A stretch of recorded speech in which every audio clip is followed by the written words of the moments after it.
She was 89 years old. Most people that age are winding down. Opal Lee was just getting started.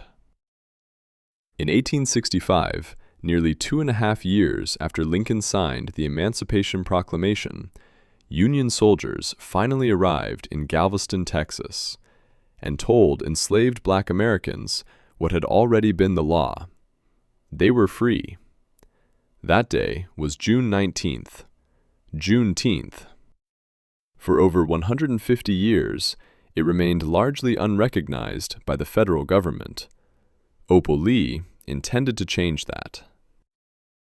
Born in 1926 in Marshall, Texas, Opal understood early that racial violence wasn't ancient history. It was Tuesday.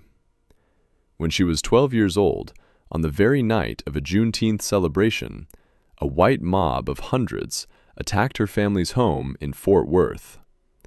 They threw rocks, smashed furniture, and burned the house to the ground, while police stood by and watched. Her family's crime? Moving into a predominantly white neighborhood. Opal never forgot that night. She went on to earn her degrees and spent decades as a teacher and community activist, running food banks, after-school programs, and neighborhood gardens across Fort Worth. But one mission burned brighter than all the rest, making Juneteenth a federal holiday. At 89, she laced up her sneakers and started walking. 2.5 miles, one for every year enslaved people had to wait to hear they were free.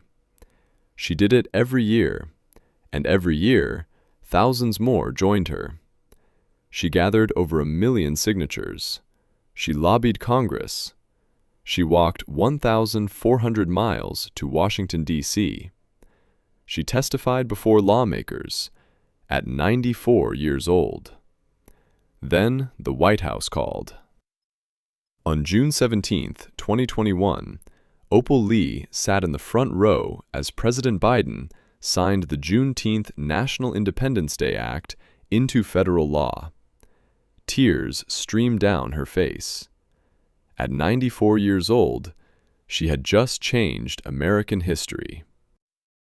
In 2024, she received the Presidential Medal of Freedom. She still walks those 2.5 miles every Juneteenth. Because Opal Lee knows that freedom isn't given. It's claimed, and it's celebrated.